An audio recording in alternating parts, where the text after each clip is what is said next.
Hello, my toy friends. How are you today? It's very nice that we've already got 5 people watching. Wow. Woo-hoo. So, welcome back, everyone. I'm glad you could join us. And before we begin, let me just bring up Mr. Jim Largo from Largo's Lair. Welcome. Howdy. And today we have a very, very special guest coming from somewhere over the Rainbow Bridge, Mr. BETARAYBOB. Hello. How's it going, Bob? How are you? Good. How are you guys? Welcome, man. Good. It's so nice of you to join us. Oh, thank you for the invite to join you. Epic Badger's in the house, and Hello. Bjorn is saying it was nice to BETARAYBOB at Joe Fest this year. That's right. Yeah, we got to meet you too, Bjorn. Rub elbows at Here's Scott. Joe Fest. Scott is saying, Badgers, we don't need no stinking Badgers. Ian Sweeney, good to see you, buddy, over from across the pond. And I think that's got us about caught up. Yeah, we got a couple. There's Bill. Hey, Bill. Hey, Bill. How are you? Infinity War Torn. I'm not familiar with him. Good to see you. Thanos Copter hanging out on a Sunday. Good to see you. How's it going? Yep. Now we're caught up. Excellent, excellent. And we're a little early, folks. That's just the way we do it here. So yeah,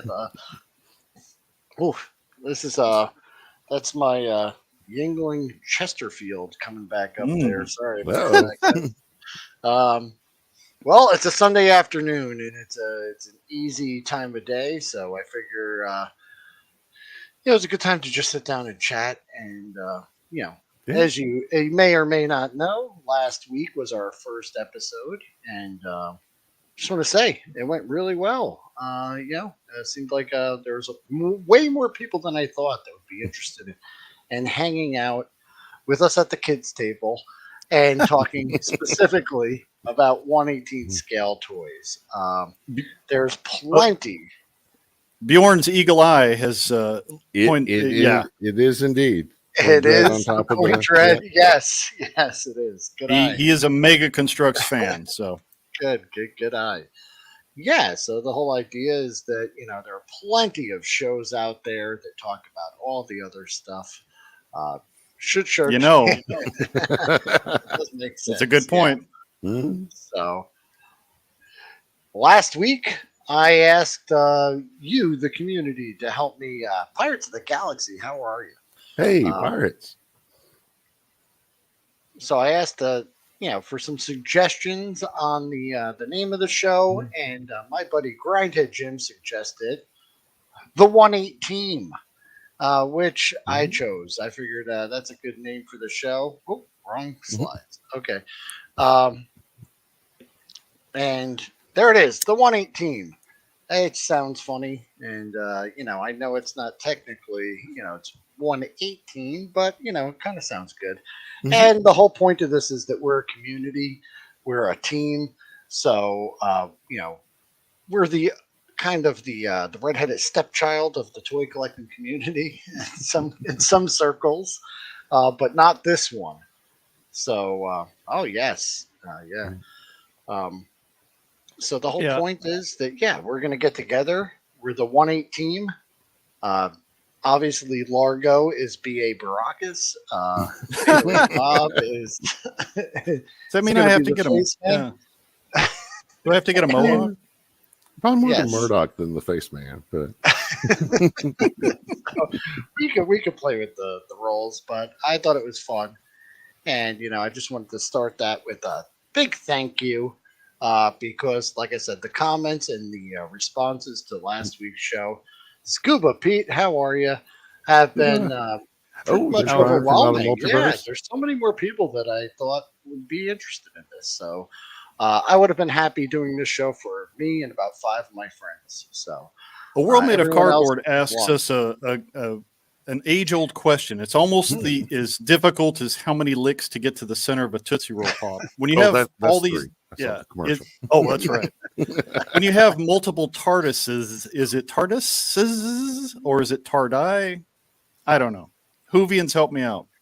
TARDISes. So, there's one of those words that's like plural and singular at the same time. Indeed. And technically it's the same TARDIS, just from different points of time. So it That's moves right. your head a little bit. So yes, thank you to everyone that joined us. And without further ado, because this is the news, we've got the rundown. Here's the 118 rundown for this week. We're going to go through some San Diego Comic-Con 118 reveals. Sorry, folks, we're not going to be talking about all that other stuff. And there really wasn't as much as I thought there was going to be. But that includes Star Wars The Vintage Collection. They had some nice reveals. The HASLAB Ghost, of course. Hiya Toys showing up with some really cool stuff. Marvel. SPINMASTER did not have anything from SDCC as far as I know, but I do have a couple reveals. Super 7 was there, and they showed off some stuff. We've got other stuff. Cool stuff. Like Delta 17. Chat May's got some stuff. LANARD. And our super special subject, Shoto Double Cross with BETARAYBOB. BETARAYBOB is going to give us, he is an expert 100% in all of the lore. He knows everything about it, and he's going to help us out with that. No, I'm just kidding. I know. Yeah. He knows about it just there. I used to think I had a photographic memory, but it turned out it was a pornographic memory. So, oh, yeah. Gotcha. Yeah. So, yeah, the first thing, and let's just get this out of the way, because this is so many people talking about this thing, and that is the Ghost. This is based on the Star Wars Rebels, right, show? And this was their ship. They did a HASLAB. It's going to be $500. The damn thing is huge. Yeah, it's a massive ship. It comes with a shuttle. It comes with a crew. We've got some other pictures of it. And just for reference, guys, I was looking at the dimensions here. I measured my Cobra Terradrome, and this thing is both wider and longer. Not quite as high, just a little bit shorter. So if you've got a Cobra Terradrome or you're familiar with it, that's about the size of this thing. It's longer, wider, and not quite as tall. So it's a complete playset. Yeah, I was disappointed to hear it was going to be a HASLAB, but it looks beautiful. I'm not going to do HASLAB. Yeah. Ian is saying SPINMASTER would have had a budget showing at Stall Around the Corner from the Sdcc hall. So, yes. Yes, they would. Yeah. And looks like Adam Gopher joined us. Hi, Adam. How are you? Adam. And I think that's the only other person, right? We said hi to Scuba. Yeah, I mean, hey, this thing looks really nice. I mean, look at all the details in that cockpit. It's just beautiful. It's got seating for 4. They've really done this ship very well. And Bjorn, my buddy, did say he wanted to get it. I'm not sure if he's actually did get it, but Bjorn says he did back it, but he sucks. It sucks that it doesn't come with the whole crew, which kind of need the whole team. Yeah, but it looks fantastic. I mean, it really does. These are all the parts. Listen, all I got to say about this is it doesn't hit me right here, so I'm going to pass on it. It's not something I need to have. Yeah, I agree with A World Made of Cardboard. It's 10 years too late. The cartoon is already come and gone. This should have been out when the cartoon was current, but at least it's here now, And sure. And if you listen, if you have a love for this ship and this show, you have the budget to purchase it without putting yourself in debt, and you have the space to display it, I wish you all the best. For me, it's a pass, but I completely understand because I've bought unreasonable things before just because I love them. So if that's what you like, then, all the best to you, including Bjorn. But let's... The Rooster's on the other show. Yeah, this is one I would get, but I don't have the budget or the space unless I extend the landing gear and then put it as a coffee table next to my couch. That's right. Yeah, it should have came with cup holders and maybe a little a storage caddy for your remote and other things. If they did that, you could have marketed it as furniture. Yep. Well. Epic's right there with you. He's saying, yeah, see if I can get it to looks pop up huge. here. I saw some pictures from with like people around it, and it was massive. Oh yeah, it's pretty. And like I said, I would love to see it. I mean, personally, my choice if I had $500 to spend on something, and plus shipping, so let's say it's more like $600.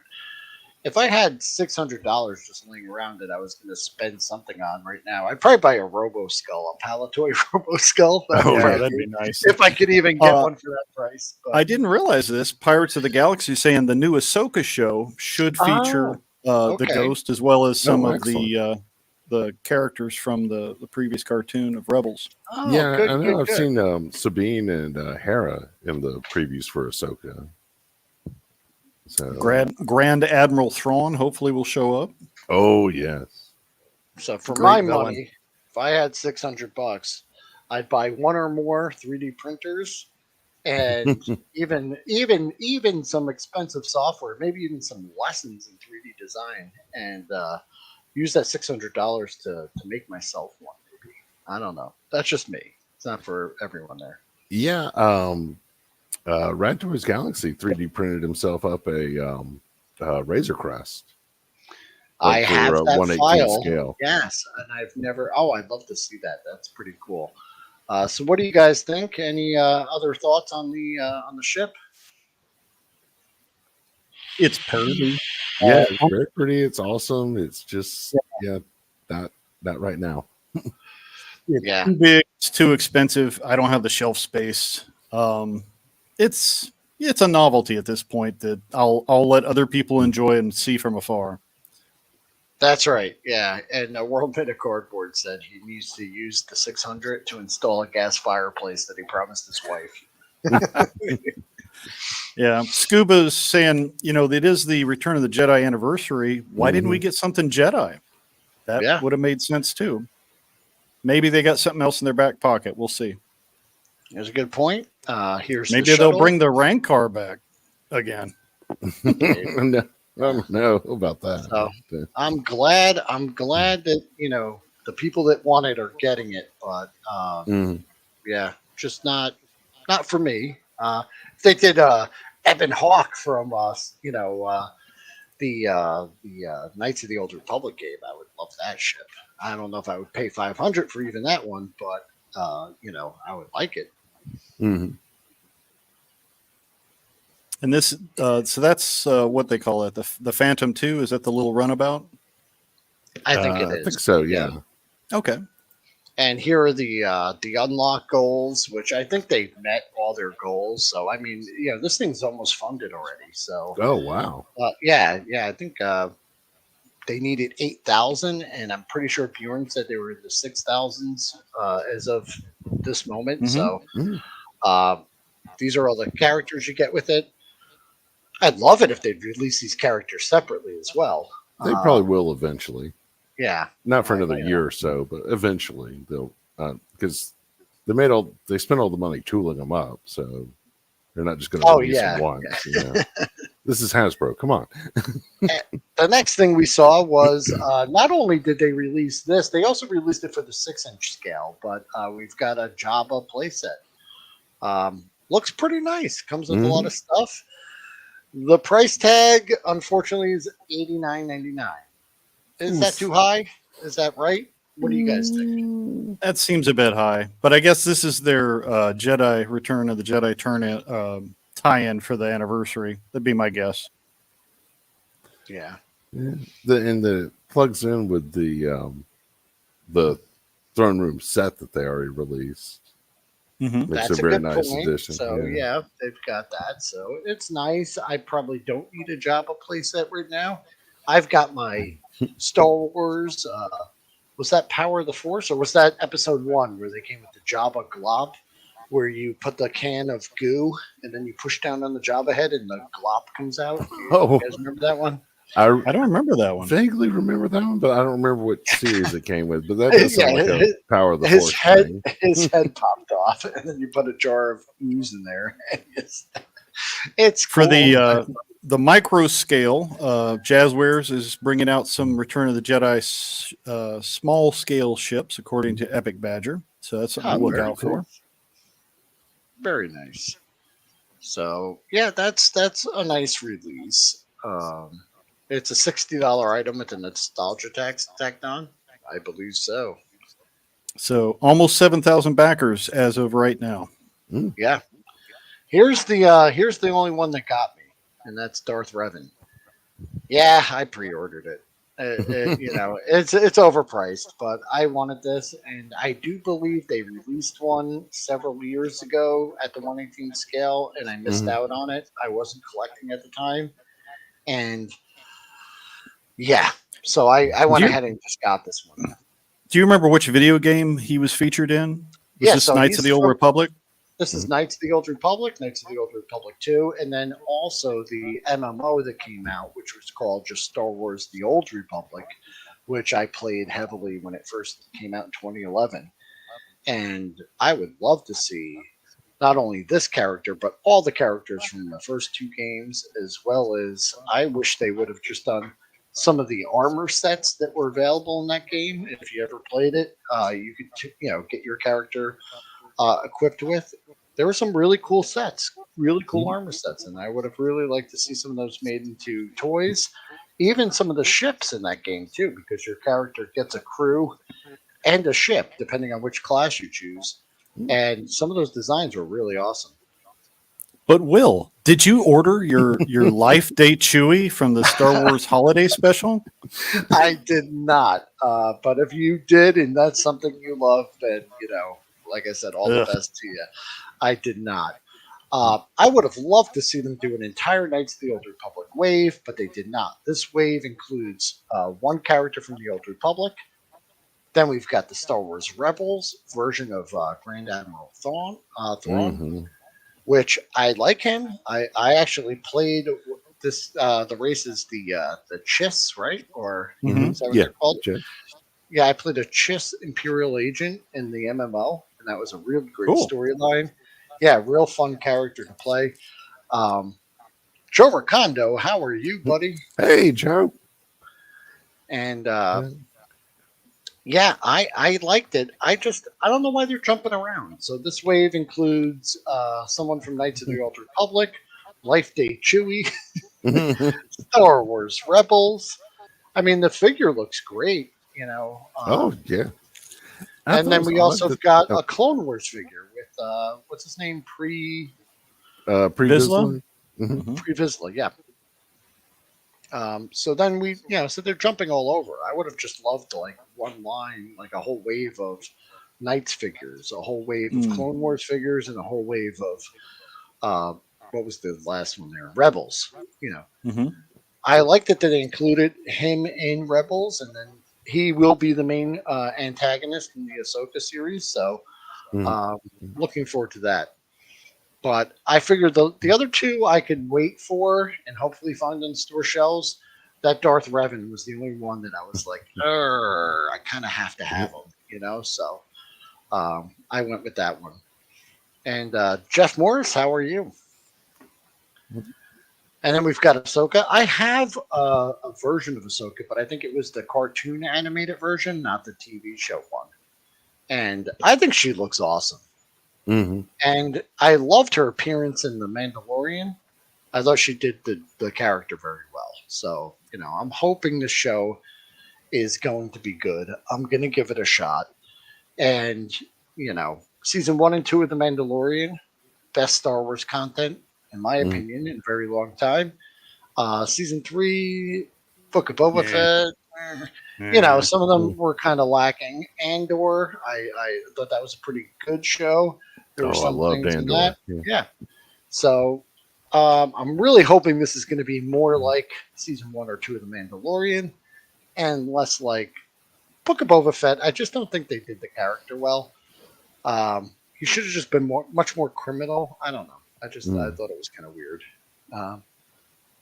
But that has nothing to do with the toys, so let's move on. Star Trek, nothing but Star Trek. Guys, what do you think of these? They look cool. Hiya Toys came out with a set here. They're doing the Star Trek movie figures. Hiya Toys does 1/18 scale toys. I like everything else they've done so far that I have.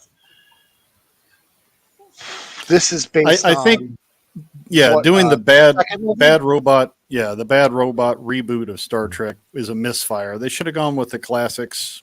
We'll see how they sell. It'll be interesting. But Hiya does good quality stuff. Yeah, I mean they look really good. So, there wasn't much other information other than just this picture, and I think this picture came from the Hiya website. I have other ones that I have other ones that came from. Yeah, these are going to be 1/18 scale. Everything from Hiya is, and might be an unpopular opinion, but affordable stuff at SDCC that caught my eye were the Retro Collection Cad Bane and Kurstan, the Wookiee. Also announced a retro wave from the prequel era. Did not know that. Is that right? Yeah, I missed that. So yeah, thank you guys. If I missed anything, please let me know, because this is just the coverage I had, but I was also working all week, so I was just picking stuff up wherever I could. Yeah, Hiya is at a premium price, I think, because they are an import, but they're pretty good. Yeah, they're a little better than like Joy Joy, or a lot better than Acid Rain World price. Yeah. Yes. Yeah. And I know I already clicked forward because I saw someone in the chat mentioned it, but yeah, we've got thank you for being a friend. Travel down that road and back again. We've got the Golden Girls, guys. You got they're 5 POA. Yeah. Now that is a true retro collection right there. It is, and this is these are being made by Syndicate Collectables. I tried to find, and this photo comes courtesy of Toy Arc, which is I put a link in the description so you can go check them out. But they had a lot of coverage for the San Diego Comic-Con booths. And this was the only photo I could find, and it says Toy Arc right there in the middle. So yeah, go check them out, guys. I don't know much about this because even the links on the Toy Arc article link to nothing. They don't have a website yet. They said it's a brand new company, so no pricing on it, no availability, no anything. So the only thing I could find is that they were there. Gojatron here said Dorothy will be the hardest to get. All the holiday special fans will want one to customize. That's right. Both of them? And Bjorn's going to make a commando team of the Golden Girls. That'll be interesting. Well, I can't wait to see that. But yeah, I don't know. And these look very similar to what Super 7 or Reaction are doing. I hope they're not $20 each. We need a Stallone so we can do the recreation of Stop or My Mom Will Shoot. That's right. So then from the same company, Syndicate Collectables, we've got a line that I don't think I've ever thought I would see in action figure form, but these are from the movie True Romance. Oh. And then if you take a look there, you could see. Mm-hmm. It's a cult. It is a cult classic, kind of a dark choice, but yeah. Who doesn't want a Christopher Walken, action figure? And if you look in the back of the picture there, it looks like they have the same figures in like 6-inch scale. So they're doing both. Yeah, so they're doing these 5 POA 3 3/4-inch figures, and then they're also doing the 6-inch figures. Now, this company, Syndicate Collectables, for anyone that collects anything else, they did have a bunch of other figures. I think there was a bunch of different IPs and lines available. So go check them out over on Toy Arc. The link is in the description. Yep. Figuratively speaking, joined us. Hey, how are you, buddy? How are you? Then we've got Super 7, more 5 POA stuff. They had this on display at SDCC, and here is the the thing that stands out the biggest here is that big Cobra mothership. Yeah. And the treble bubbles. So they haven't had any vehicles previously. Listen, I like what they're doing in the sense that they go kind of deep into the cartoon and they get some characters and some those weird robots and all that kind of stuff, and they lean into that stuff. It's great for nostalgia. I just wish they would make the prices a little more reasonable, meet people in the middle.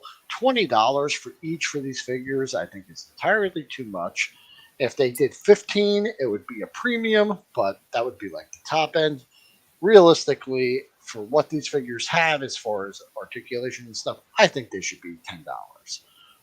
Retro Blasting had a show with Lyle Convoy yesterday talking about some of the misadventures of Super 7, or as I like to call them, Subpar 7, because of their paint apps and whatnot. But, I mean, they're doing something, but there's better choices out there. Yeah. I was able to pick some up on clearance, and they were $9.99, and I thought that was a pretty good price. I did get a bunch of those like Cobra Ninjas though for like $5 each, which was like ching, because they're great. An army build those things. But yeah, I would be all in on these things if they were like, Well, if they were more articulated. Yeah, if they were more articulated and offered more that way, I would pay the premium price. But they don't. So if they just made them like a discount toy that for people that just love to keep them carded, perfect. For people that like to open them up, it's not the best. But now if they I love release the that diorama. Cobra, Whoever worked on this diorama did a great job. I love that. Yeah. And and I love seeing that Cobra mothership, even though that thing is much too small compared to Wait till a little bit later, guys. I've got something. If you like cool dioramas and stuff like that, we're going to feature someone today that is going to knock your socks off. So, Marvel came in with the X-Men 97. They dropped a bomb on us. I thought San Diego Comic-Con, we just picked up all the Marvel 3 3/4 inch last week. That was we were all talking about it, right? They were real fun. There was one character missing, and that was Gambit. We were wondering why. I was hoping he was going to come with like a playset, like a Danger Room playset or something like that, which would have been awesome. Or the San Diego Comic-Con reveals would be that they're releasing an all-new wave, and we would be getting, all of the characters. Like, I thought they were going to have a whole spread, and they were going to show, like, all the characters that we didn't get in Wave 1, plus more. No. The only San Diego Comic-Con reveal from the Marvel Epic Hero series was Gambit. The one we all knew was coming out, because he's on the front of the box. He's a Target exclusive. Wah, wah. Yeah.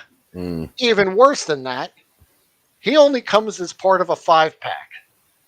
A Target exclusive 5-pack of all the figures we all just bought. We all just bought Storm, Rogue, Cyclops, and Wolverine. Now you have to, go to Target, hope they have the exclusive, and that's it. And that's the only way you could get a Gambit figure. You know what? That's a big... It's Chad! Hey, buddy. Hey, Chad. How's it going, man? So, yeah, how annoying is that, though? I mean, come on, that has to be intentional. It's like, are you effing with me, or are you effing with me? I think someone, a close friend of mine, said yesterday, it was like, one executive was saying, like, well, if we put it as part of a pack, we could F them. And then someone else stepped up and went, why F them when we could double F them? Make it a Target exclusive, and we're really... I'm kind of with Goji. It's like, really, I'm not going to buy a box set just to get the one character and then have duplicates. That's just dirty. Yeah. I think it is, and I think we're purposely being messed with or manipulated just to make more money. How about put out more figures? If you just put out 10 figures, you could have made, more money. I don't know. That's just crazy talk, Will. I mean, come on. They're not gonna use common sense. I like these figures. I want them to succeed. Have them as widely available as possible at single carded figures, because those will sell the most, because then people could choose which characters they want. But we're not allowed to have choice. We only do what Hasbro tells us to do. And where's his staff? No battle staff. Exactly. Yeah, you get the cheesy card throwing thing, but no staff. Yeah, I mean, those attachments aren't the best. You know what I mean? I would have rather them just come with. I would have rather Wolverine came with 2 extra mitts without claws, and that you could exchange out or something like that, or even you know. Oh yeah, the Fortnite 4-inch figure does this all the time. 6 repacks or 2 new figures, crazy. Oh, and if you love repacks with multi-packs with to get 2 new exclusive figures, you're gonna love what's next because this has been a pretty disappointing weekend. But we have some of the X-Men 97 stuff. It is reminding us of the infamy of the hashtag Logan Army for those who ordered the Sentinel and got all the Wolverines instead. Yes. Jeez. So here we have the X-Jet again, which my X-Jet came missing a piece. I did a return for Amazon. They said they were going to send me a new one, and then I could send the one that was missing the piece back. Now it's out of stock, so it says it's just waiting, and that if I don't return this one within 30 days, they're going to charge me for the other one. And I'm like, this really sucks. Yeah, it's Chad brings up a good point about we were talking previously about some of the Joe stuff before he came in. We touched briefly on the Super 7 Sunbow figures that are 5 POA. Hiya Toys is doing some great GI Joe stuff now, and there's a great resurgence, renaissance, as Will has called it, in 118 O-Ring, and yet Hasbro says, "Nah, we're not doing 118 Joe anymore." It's like, really? Yeah, but they're also launching this Marvel Epic Heroes series as a kid-focused 118 line, where they did Spider-Man, Guardians of the Galaxy, Avengers, and now X-Men. Man, the Spider-Man stuff and the X-Men stuff is really good. The Guardians stuff, they didn't give you any villains, so that was kind of a miss. And the Avengers thing is kind of, I'm on the fence with that one. But, yeah. They don't learn from their marketing mistakes because they've made some of the same goofs in previous lines, and they're still doing it. The exclusives, I will say, it's not good. The one good thing they did was this 10-inch or the 14-inch Titan series Sentinel. That's a good value. Those things are only. Thank you, Ed. Ed, how are you? And he is. Yes, he is. So, he is the best. He is the best. So I think they did it. This is a hit right here, but they sold out really quickly. There was the little thing where they had them mixed up on Amazon, so we got screwed there. It is a little better than the old shampoo bottle figures. This one does have minor articulation improvements, but you're right. It's kind of in that same vein. Yeah. So I know. Bob, are you into any of these or? Yeah, I actually just picked up the 3 single pack figures this morning. You did at Target, and then also grabbed a Mantis that was like 50% off from Guardians. That's a really it's good, like that's it's like, well, if you're just going to give it away, I'll take it. Yeah, absolutely. Yeah, between Star Wars misfires and Marvel movie misfires, the clearance aisle is chock full of Hasbro product. Yeah, so I imagine this 5-pack with the Gambit might end up in clearance. If it does, that's what I'm grab thinking it up too, because it's coming out way later too. It's coming out this fall, is what they said. So I don't even think this thing is available yet. Unless they're trying to tie in with the premiere of the cartoon that's supposed to be coming. I'm not sure why maybe the delay. But I don't even know if the cartoon's slated to come out in the fall because of this writer strike thing. I don't know how that affects what's going on. Yeah. But without their cartoon IP to back this, I don't know how well it's going to fare. I hope it does well and they go like deep into the line, because like back in the Toy Biz days, I was like, they went nuts. Yeah. Oh yeah, I was grabbing up any X-Men character they would do. So Oh, they pull the most obscure character out and make a figure of them. So yeah, let's see. SPINMASTER. They were not at SDCC, so we're done with the SDCC stuff. But they did finally reveal one thing that's coming out that I was really looking forward to because it was teased, and it said coming soon. DC Comics figure 4-inch Warner Brothers 100th movie 6-pack. I thought this might be a really good opportunity to get some really cool Spin Master figures of movie characters we haven't seen yet, or things like that. Goji's letting us know the cartoon apparently is already in the can and ready to go, and it will be coming out in the fall. So maybe that's why they're doing the fall pack, the fall release of that, the 5-pack thingy. Good, but Bjorn brings up a good point. We haven't seen a Jubilee, and she was key in the cartoons. That's right. I don't know if she's going to feature as heavily, but this is supposed to be a continuation of the 90s cartoon. Yeah. It's supposed to pick up right where that one left off. So I'm really interested in that. But yeah, so I teased this last week. I said I was interested in seeing what they were going to come up with. I thought maybe we were going to get maybe a cool Shazam figure, right? Maybe a Spin Master Superman movie figure, things that they haven't done yet. What do you think? What do you think of this? Oh, boy. So I'm just going to point this out right away. The Batman movie, that stuff is peg warming and on clearance at every store you could think of, right? They're giving these away. That's the Batman figure and the Selena Kyle figure. The Flash movie figures, they gave you a damn Batman and a Flash with everything they offered. The Batmobile came with one. The Batwing came with one. The multi-pack came with one of each. Then they had individual carded figures of one of each as well. So then they go and they put them in this one. And so really, all you've got is they're none of them match in scale. The Shazam is the only new sculpt. The Aquaman is basically the old sculpt with a new head, and it doesn't scale with any of these either. It's goofy. And it's 3 different scales. You've got Aquaman is the original Spin Master scale. That is the standard without a movie license. That's what Spin Master's been putting out for a few years. And I like those. Those are my favorite scale. Then you had the movie figures that came out, but then they were slightly smaller. Like you could see Tiny Keaton and Tiny Flash. They did that with Black Adam. They did that with the what was the other movie? I forget. The Flash movie.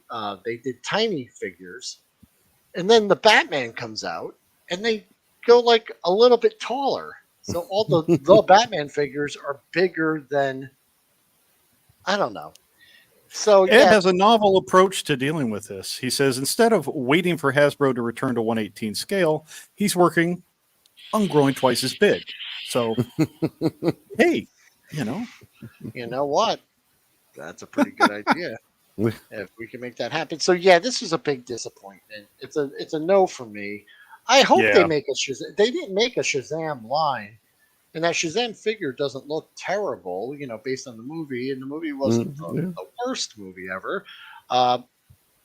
Aquaman looks pretty cool, too. But I already have 2. They did a long hair version and a short hair version in the original Spin Master line that was more comic accurate. So this one doesn't do anything for me. I was looking forward to it. So this is kind of a letdown as well. If you love it and you don't already have multiples of the Batman, Catwoman, and the Batman and Flash from the movie, go for it. Otherwise, I don't see what the point is. It's disappointing. And when you see them like this, the scale just looks absolutely ridiculous. All right, look at that. It's like I don't have to have all my toys be the same scale, but if they're coming from the same company and they're supposed to be part of the same line, they should scale together. These do not. I would love for someone to explain to me why they went with such variances in the scales when they already had the production in place to make them at that Aquaman size, I don't get it. I don't know. Are you guys do anything with Spin Master? Bob, you mess with this at all, or? A little bit. I've gotten some of the Batmans, and I picked up some more while I was at Target this morning because they had them marked down to like 30% off. So I was just like, well, I'll take this Joker and this Deathstroke and another Batman, and And I like those. That Spin Master line, like I said, I've been saying this for a while now, but that's my favorite toy line of like the last 5 years is that original Spin Master DC and Batman line. The movie stuff, not so much. It's their core line. So I'm with Pirates of the Galaxy. Their vehicles for Spin Master are really good. I picked up the one for the Batman movie for my stepson, and he loved it. It's got great detail on it. It was a good price point, and it came with a Batman. So, well, it's kind of why I liked the Spin Master line. It was one of the most complete lines in the 1/18 scale that we've gotten in recent years. You've got a vast variety of heroes and villains, vehicles, and play sets. It hits all, and they're super affordable. Most of these original retail for is like $8.99, and a lot of times they go on sale or clearance.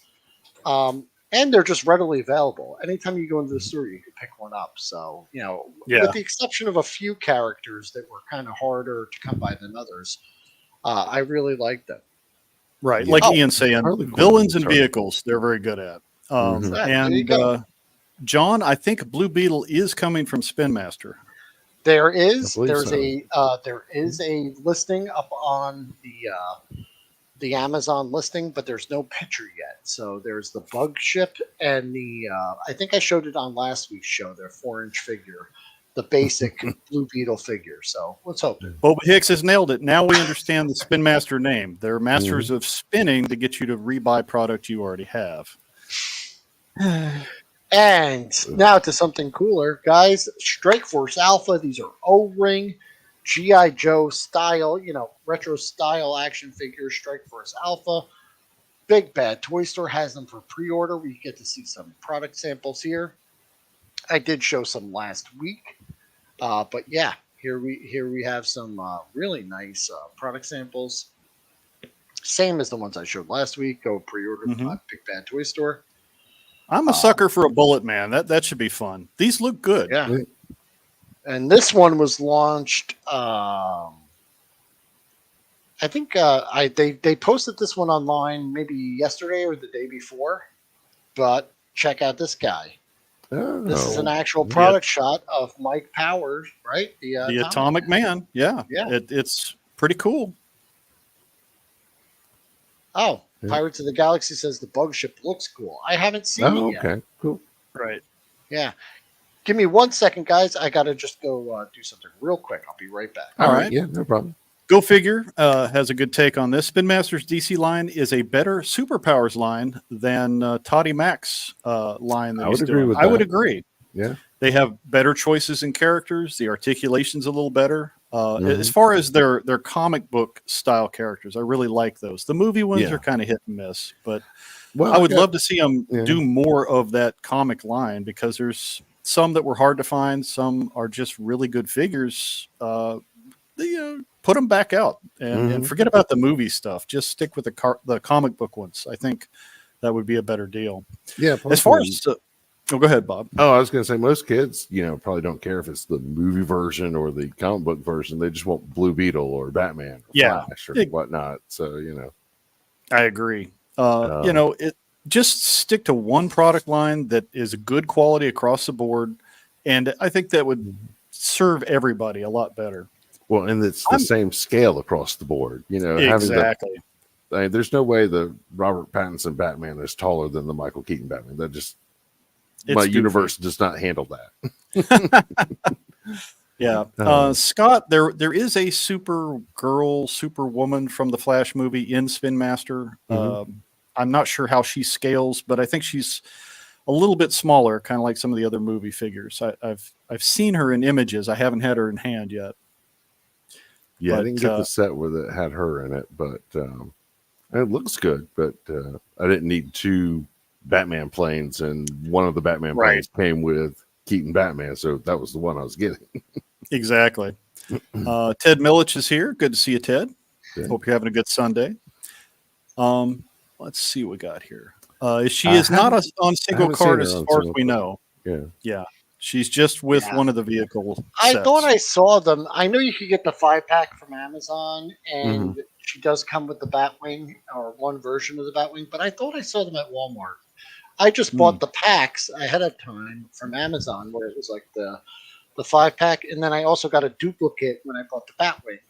So I never bought the single carded figures. So I didn't pay much attention to them. Yeah, and I agree with Pirates. Her head sculpt is just not great. It does not look anything like the actress at all. Not good. Boba, these, as far as we know, from Strike Force Alpha, will be O-ring design. Yeah, I think they're okay. They're like O-ring plus because they have some, they have that cut at the forearm, so they have swappable hands and things like that. But yeah. And I've always called them O-rings, whether or not they're technically zero rings. That's a semantic I can't go to. I don't know. It's above my pay grade, man. I don't know. And Ted's saying those Spin Master figures look smaller on the pegs than the 3 3/4 inch. It is. They're slightly the packaging. Bigger. Yeah. So here's the Batman figure next to a G.I. Joe figure. So, let's blow you up here so we can see. Yeah. Yeah, they're considerably they're a little bit taller. Yeah. But the superhero ones tend to be more 4-inch-ish. Yeah. So yeah, the Keaton Batman scales pretty well with Star Wars figures. They do. Yeah. So then, just in the other O-ring lines, we saw this one last week as well. Mad Dog from the Fist series. This is. I have to interrupt here. Oh yeah, just real quick. A world made of cardboard. You bite your tongue, sir. Nobody needs a Justice Cardboard.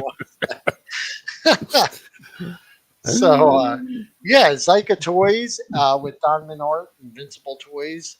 They're doing a line called Fist.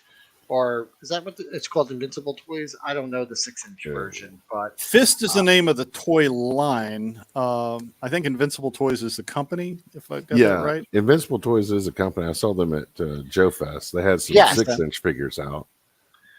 And so Zyka Toys is doing this thing called the Retros, where they're kind of doing a little crossover with some of the other toy companies that are coming out. So they're putting this guy out, Mad Dog. He is based on one of their characters. You guys are incorrigible. And then they're doing the Doom Trooper, which is a orc.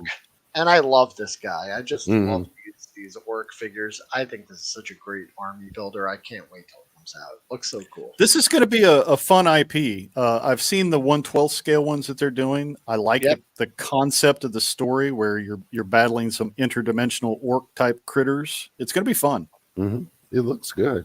They're also doing figures were awesome. I don't know if it's Zyka Toys is doing it, but Operation Monster Force is coming out, right? Yeah, that is Fresh Monkey Fiction. Yep.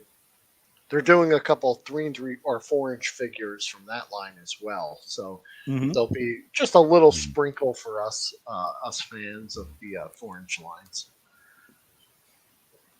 Oh yeah. The 4-inch Monster Forces are going to be part of their Eagle Force line. Right. Eagle Force is coming out with those. That's right. Yeah. And they've been doing some fun stuff. Oh they're not going to do a lot of stuff on the right. Just a couple. I don't know. The main force is a collaboration with Big Bad Toys Workshop. That's kind of their newly formed toy division, and they're teaming with the creators of the Monster Force IP. The 4-inch figures are going to be the Fresh Monkey Fiction, definitely tied in with Eagle Force. I think they're doing 1-to-1 in both collections. Are going to have the whole set from what we've seen so far. I don't know. I think Bill mentioned that some of them weren't coming over. Like there's one in the 6-inch line that's got a like brain in the jar head. Oh yeah, okay. He's not. From what I've heard, he's not coming over to the 4-inch line. Okay, but for now. It could change. I don't know, but right. We've seen solicitations for the Egyptian mummy type bad guy, the main villain. We've seen some of the Monster Force guys like Van Helsing, the leader of the Monster Force, the Invisible guy, Griffin, and then some of the other associated ones. But it'll just be interesting to see. I assume as if the first wave is really popular, they may bring some more into the 1/18 scale because I've got to write myself a little note here. And remember, I think next week we'll do a little deep dive on the Eagle Force, the waves coming out, and yeah, there's supposed to be cover some of soon. those. Yeah, so let's go see what's coming out there. I'll grab some pictures and look at some of the characters because, Teledope, Black Knight. Hey, Aaron, how are you, buddy? That's awesome. So this is just cool. I think this is an awesome troop builder, and they can work with a bunch of different lines. So I'm looking forward to those. Guys, we've got Easy Kill 9 Kickstarter going live on 7/25. Yep. If you ever been over to It's Chad, or formerly Articulated Chad, also known as Mad Dog Chad in some circles, he had these guys on, and they talked about the Kickstarter coming up. So, Easy Kill 9 is it's Undead Operators, I think is their kind of working title too, right? They basically like post-apocalyptic zombie apocalypse, and these guys are they're gonna kick some ass. So the 7/25, the Kickstarter goes live. I believe there's only 4 characters in the first wave. Is that right? I believe it was, I think it's 4 with some stretch goals. Okay, 4 with some stretch goals. Pirates, we'll see you later, man. Have a great day. Take it easy, Pirates. Yep. Thanks for coming out. Gojitron brings up a good point about Eagle Force. They're also doing some homages to some of the classic Palatoy villains. They look very similar, but of course they've had to change the names to protect the innocent and all that good stuff. But they but you can swap look good. Yeah, there's some that you can swap the heads around or come with extra heads if you really want that Palatoy look.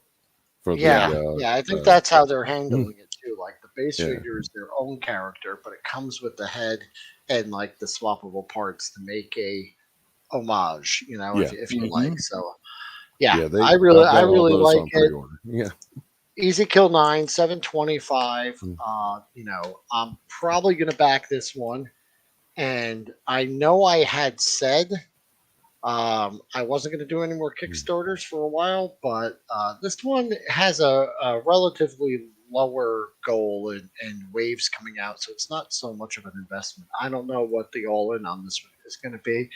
We'll have to wait till 7/25 to find out, but I really want to see them made. So if nothing else, this is a good one to use if you just want a civilian character in the background. That'll work. Mm-hmm. So easily fit this into any of your other lines that you're working with. And anyone who's been following or backing Operation Recall, they recently posted, or Carson Metaxas, he posted that the color studies are done for the whole first wave. So I guess this is where they get together. Guys, if you're ever curious about what went into the making of our favorite toys of the 80s, this is the line for you. Not only do they have a lot of great, original characters that they're working on, but they're doing it in the style, in the process that they used to. So Carson went and he found all these, the old people and the creatives that worked on it, and he brought them back. So that's Operation Recall. They're going to make them the way they used to. So they're using the old style bucks. They're doing their packaging and art design the same way and going through that process again. And I did Scott, see have a question. Do you know which one, the bottom row, number 2? Do you know what his name is in the? Oh crap! Which one? That is Damselfly. Yeah, that is it. Okay. It's a female character. That is Damselfly. Yeah, she was made by. I can't remember his name, but yeah, we covered it one other time. Recall. Nice Total Recall reference. Yeah. Hopefully, Operation Recall is better than Total Recall. G-Force, how are you, buddy? Recall. Yeah. Hey. Anyway, fascinating work that they're doing over there at Operation Recall. And I've said it once, I've said it again. This show is unofficially sponsored by Delta 17, War in the Shadows. guys, this is an O-ring line. It's very much the, I don't know what you'd call it, the spiritual successor to G.I. Joe, A Real American Hero, or something, a little different, but it's a modern military toy line. This is not a Kickstarter. This is not anything. This is just coming out. So look out for it, guys. Go to delta17.com. Follow them on Facebook. All the links to everything we're talking about are in the description to this video. So if you don't want to Google stuff, you just go in there and click. And please go check them out. So these are the same shots I showed you guys last week. Love it. Love these group shots. These are the Paint Masters out in action. These are coming out this fourth quarter, so I don't know exactly when, but they're on order. Like I said, no Kickstarter. They're just going to come out. You could order them. Love it. I love that. It's so simple. Oh, yeah, they look perfect. You just produce something. Yeah, you just produce something and then just put it out for sale. Mm-hmm. Yeah, I've said it before. I'll say it again. I'm already a fanboy for these guys, and I haven't got them in hand yet. They've got the best presentation. They've got a cool storyline. Everything they've done so far, I really like. So I'm looking forward to this. Yeah, and they got this babe. They just posted this today. This is Death Sparrow. She is the female leader of the enemy faction there. The Ruskies. You know what? I love her, man. As soon as I saw her, you know who she reminds me of? Police Academy, Sergeant Callahan. Remember her? Oh, yeah. I could see it. She gives me that vibe, like that. I was thinking Brigitte Nielsen, but we go either way. Who was that? But yeah. She just, she was one of the ones that when I was a kid, I was like, she could, when she wrestles the guys to the ground, she could beat me up any day. But yeah, she's my girl right there. I love this figure. I can't wait to get her. I'm with Boba Hicks. It's like make a product and then sell it. It's a revolutionary idea, isn't it? I mean, can you believe that? Hightower. I would love a Hightower. I would do an O-ring Police Academy line like that if someone put them out and they weren't ridiculous. There was a Police Academy toy line. They weren't great, but they did exist. Was that Galoob, I think? I think so. And they were more like the Ghostbusters kind of figures. Yeah, very cartoony. Yeah. So look at these guys. What do you think of these? The Red Centurion and the Silver Sentry. These are. I like the designs. These are bots. These are 1/18 scale figures, guys. What do you think of them? Pretty cool, right? Yeah. What company is this? These out? These are being made by CHAP, the discount toy company that does all those knockoff military and dinosaur and animal sets. They're not Bionicles. Yeah, this is being teased by CHAP. They don't have any product shots yet, but I'm hoping they come out pretty soon. Cool. Hopefully we can find them. I mean, these would be great army builders. I mean, if these are 1/18 scale, because they didn't even commit to that, but everything else they do is 1/18 scale. So I'm just assuming that. These do seem to have better articulation than standard CHAP figures. So that's they're stepping up their game. And I would army build the crap out of these. Yeah. Mm-hmm. Absolutely. I'm seeing some new bats right there. There you go. Scott brings up a good question. Where can you find CHAP? Because other than seeing, some of the Evil Bay or going to swap meets, they're tough to find in the States. Yeah, you could find them at Walmart and stuff, but or am I thinking LANARD? One or the other. But I haven't seen them around find lately. These. I think there is. What was I going to say?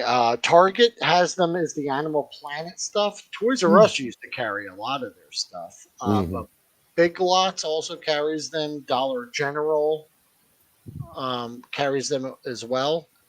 And other discount stores like that. You'll find them there. Bjorn brings up a good point. Those robot designs do remind me a little bit of the drones in Chappie. Mm-hmm. You're right. Yeah. And you know what? That's not entirely a bad thing. You know what I mean? Yeah. Like it's good. I really like it. Listen, if they could stand, somewhat articulate, and actually hold their weapon, it's a win. Yeah. You know, because a lot of those like cheaper models, you'll get an action figure, but he'll come with a gun that's like twice the size of him. Like it's not even scaled for him. They just had the model laying around. Well, that's what Marauder is for. Yeah. World Made of Cardboard's saying, when Toys R Us was everywhere, you could find Chap May, but since then, it's hard to say. And Scott's right. Walmart has always had LANARD stuff. And some of the other, like, what am I thinking? Like the Sam's Club and the other big box stores. You'll see those, especially around Christmas time. Mm-hmm. Okay. And they even went so far as to write character profiles for their human protagonists and their AI antagonists. So this is Jim Jackson. He is their master sergeant, and then Haruto Stone is their special ops strategist. Yeah, not bad, man. I really hope they come out with these and that they somewhat, you know what I mean, go with this. Listen, Final Faction has been a wonderful 1/18 scale line with a comic book, a little cartoon tie-in, and just a wonderful value for what you get for those things. As a matter of fact, I still don't know how they do the Arrow ATV at $1.25. It's impressive. It is an impressive feat of, engineering. Oh, Kmart. I had forgotten about Kmart. Yeah, back in the day, blue light specials. Yep. They absolutely, Kmart was the discount king. Good John's got the right idea there. Yeah, they're tough to find. NFT versions. Yeah, as a matter of fact, hit me up in the DMs. I could sell you NFT versions of just about any toy you want. It's a little cut and paste. Copy paste. I'll sell them to you. They're exclusive. I also have some bridges available in New York if you want one of those. There you go. So then kind of just rounding this out, it's cool people making cool stuff. So Lone Wolf Toys, I follow them over on Facebook. They made this Jason figure. They also did a Freddy Krueger O-ring figure and a Michael Myers O-ring figure. Well, I just thought I'd bring it up again this week because they posted this. The Trio of Terror 3-pack priced at $100. So that was for the 3 assembled figures. I know these are homemade and 3D printed. So it's a boutique, line.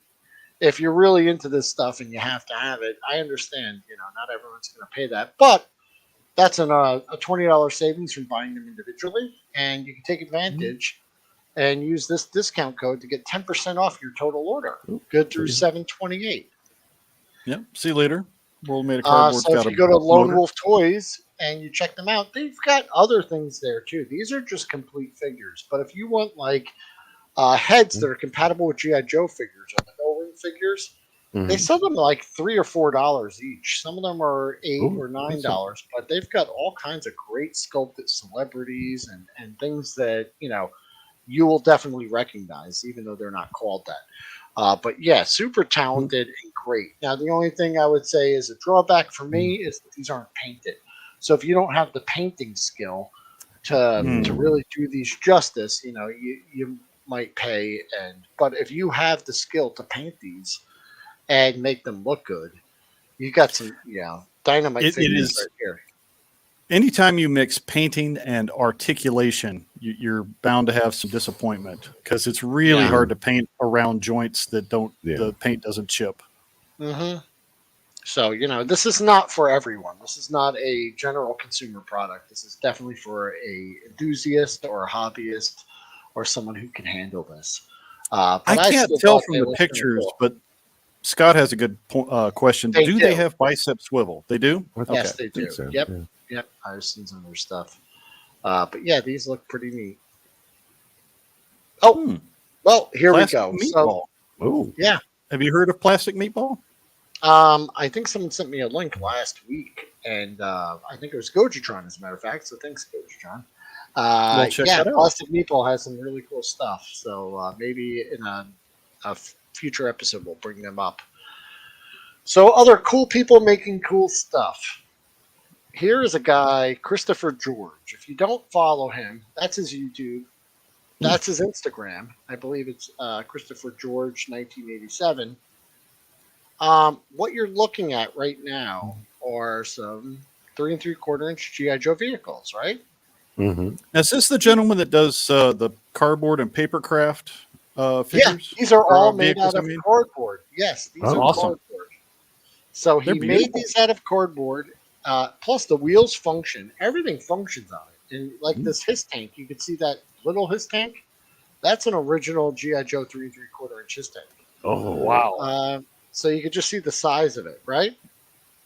And this guy's got some great engineering skills. Mm-hmm. You want to know something about Mr. Christopher George? He's not an engineer. He's a hairdresser. He's a super cool guy. Watch his YouTube. Watch his. Check him out on Instagram. There is a link in the description, guys. I really want you to go check him out. He is going to Kentuckiana Joe Con next weekend. I thought it was this weekend. Yeah. And he's going to show off all of his stuff. Now, that's mostly a 1/6 scale G.I. Joe show. But he is going to show off some stuff. Thanks, Bjorn, because I was going to just show what he's working on. The helicarrier is awesome. The helicarrier. Oh. Here he is. This is his beautiful wife who supports him, being his lovely assistant, showing it off. But look at this Cobra helicarrier. Oh my God! I thought the Ghost was massive. But... And that would be a match made in heaven. A world made of cardboard, and Christopher George could definitely come up with some cool collaborations. And Scuba Pete will be going to that show. Yeah, Scuba, if you're going there, please introduce yourself. Meet Christopher George. He's really awesome. Just a really cool guy. He watches every once in a while, so I don't think he'll see this. But if he does, hey, Christopher, you know I love your work. This is amazing. I want you guys to go check him out. Just show him some love, because this guy just does this for the hell of it. He's not... and get some pictures, man, because he is set up. Please. He messaged me when I was at Joe Fest, and he asked if I was going to Kentucky, and I was like, yeah, I wish I could, but he had one. He can only go to one show, and he chose the Kentucky show. I think it's a little closer for him. But this isn't it. So yeah, there is his beautiful wife modeling next to it. I think I did these out of order. That was the first picture, right? Look at the sheer size of this thing. He's doing this just for the show. It's beautiful. It's amazing. So it just goes to show you that if you have the imagination, the space, and the time, just about anything, can be accomplished. And he has a very special set of skills, though. Mm-hmm. Yeah. And here's another picture. There's a Night Raven on there. There is a Night Raven and a Rattler in that little hangar. Look at that. And he's still working on this thing. Listen, he may have bit off more than he could chew, because I think I saw a live video he was posting yesterday where he was like, this has to be done in like 5 days. And transported. Yeah, and there's paint drying on it, and he's just waiting for it to go. But you don't need HASLAB, people. What you need is to watch some YouTube channels and a whole bunch of cardboard. And because that's the only limitation. So yeah, just my little just sharing here, and you could just see that everything is cardboard. Here's some of the stuff. You can see some of your favorite cereal boxes. He'll use like a thicker cardboard as the base model, and then he'll finish it with like nicer cardboard from like cereal boxes and whatnot, and then paint over it. But all of the wheels function, all of the doors open. He makes these fully functional. Ooh, and there you can see on that helicopter that he did. Mm-hmm. Absolutely beautiful. I see some Captain Crunch. Goji can make some pretty cool paper airplanes. He can get them all the way across the room. So that's Christopher George, a 1/18 scale hero, someone you should definitely be following. Click the links in the description below. Guys, that's all the news I had. But there is a very, very important message that I have to get out there, and I'm going to keep putting it out here every week until we get some answers. Fair enough. Where in the world are the core? They are missing in action since 2022. The core universe, they teased some awesome jets, these badass monster trucks, this Badlands Medic, this Sea Guardian with storage, and guess what? Since 2022, no one's seen them. There's been rumors here and there. On a cold night, someone might have. Oh, Boba Hicks just spoiled it. They're in Ireland. Oh, that's where they are. Yeah, you bastards! What are you doing? Why won't you release them to the rest of the world? But yeah, I haven't seen them. Ocean State Job Lot is the only retailer that I've heard of that has had these. Maybe Ollie's sometimes gets them, but I've heard rumors of Ollie's, but yeah, I've been to my local Ollie's and never have seen them. I've never seen them. Our good buddy Gojatron. Gojatron is the only person to really have a meaningful video on these in like the last 6 months to a year. He found Star Troopers at, I believe, Ocean State Job Lot, and he found some core biotech figures at a local Ollie's. But that's it, guys. Yeah. I mean, where are these things? They're not on eBay. You can't find them there. You can't find YouTube videos on them at all, other than, there's like one guy who says they're going to be coming out soon, but I never see them. That's it. And Gojatron bought them all. Thank you. That's why. Yep. Oh, and by the way, there is a link to Gojatron's channel in the description below. Please go check it out, his channel. But yeah, he's the only person that's found them. I've got a brother that lives up in Jersey, and they have Ocean State Job Lot there. So I'm going to ask him to take a look. And I'm also going to be in Pennsylvania and New York and New Jersey September 9th through 14th, I believe. So that's coming up soon. So maybe I'll even make a little pit stop and see if I can't stop at one of these stores and pick some up. Scott mentioned a place called Beach Mart. Do you have those in Florida? Not that I've heard of, but yeah. Something to check out. Yeah.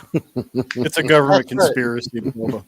And I'm not going to give up until we find them. So if you've got a lead, if you've seen these toys anywhere, call 1-800-GOT-COOL and report where you're finding these. Are we going to see these on the back of milk cartons? I'm about to start a campaign. I want them. You know what I mean? Like, I want them too. These out, man. These are cool looking toys. Put them out. We would definitely buy them. If you like money, put these out. We'll buy them and give you that money. So we have seen other LANARD stuff, like their Predator and Alien stuff. We've seen some of the other big critters that they've done. They did the King Kong knockoff. Those are available on Amazon now. I think you can get that Kong. And there is a set that you could get, but it's mostly reissues of past characters and past vehicles. So nothing that I haven't seen before. Those are all new models that I've never seen. for only pennies a day, you could get these toys brought to the United States. So overgrown man-child could play with them. Yeah, I don't know anybody who has any points of contact for LANARD, but that is something we need to check out. Yeah. Heck, we ought to just pull our money and see if we can buy some wholesale and then sell them. I was going to say, we could just start. We could just start an LLC just so we could just skim off the top and get our own toys. And, just sell them out of the trunk of your car in a parking lot somewhere. Yeah. Start touring flea markets to sell them. Yeah. Hey, you like LANARD, huh? I got some core. I got some core back in my white van. You want to check it out? That'd be great. So, Guys, that does it for the news. Do you guys have any comments or questions or anything about anything that we've covered so far? No, I think you covered it all. Yeah. A little disappointing for San Diego Comic-Con, in my opinion. I thought there'd be more 1/18 scale stuff. There is a lot of 1/18 scale stuff coming out, but it wasn't covered really at all.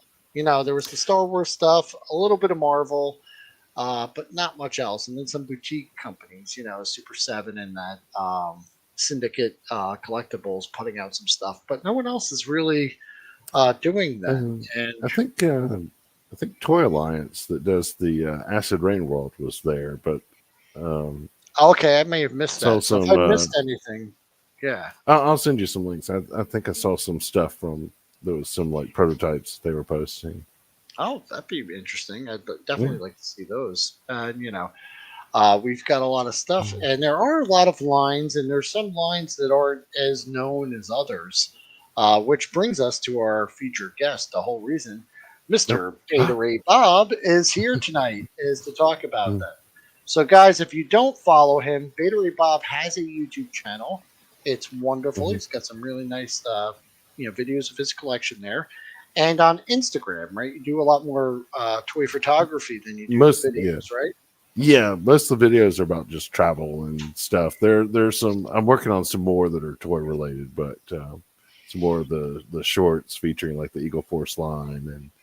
Got a Bullet Man one I'm working on. Yeah, I looked through your Instagram feed, and I was like, oh my god, this is all toys I have. So it's like just looking at my collection. So it was really cool. But there was one thing that stood out, and it is something that I have had just a couple of, and that is the Shoto. These are not the Shoto Double Cross. These were Kamen Rider figures that I picked up 2 years ago at Joe Fest 2021 from 118 Archive. He had a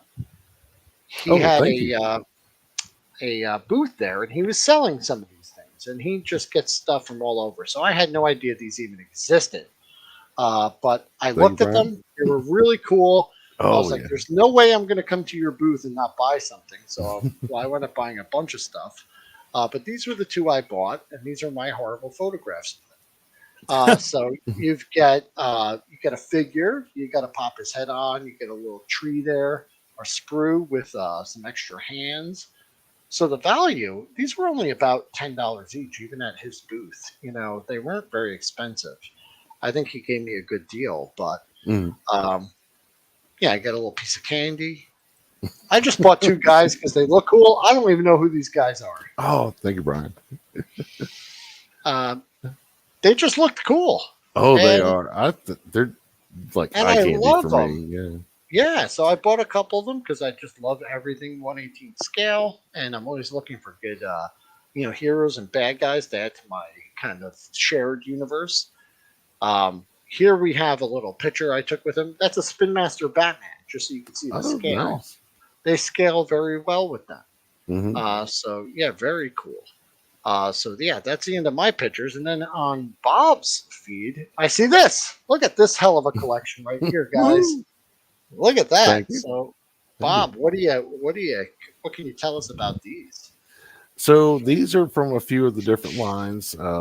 So there's like the Shoto Double Cross that's got like heroes in it, and then there's the Shoto O series that's got like villains. So some of the guys in the back there are like villains, and it's just some various Kamen Riders I've picked up over the years, and of course you got Kamen Rider Skull in the front, who's my personal favorite. He was the original, I think. No, the guy over to the side with the red scarf was the first one. Yeah. Okay. Then, well, there was like the Deathman prototype that came out originally, and then Kamen Rider later. Yeah. As soon as I saw him, he's my favorite too. And I've been looking, trying to find one, and I was like, I'm buying one of them, man. He's so cool. Yeah. But, yeah.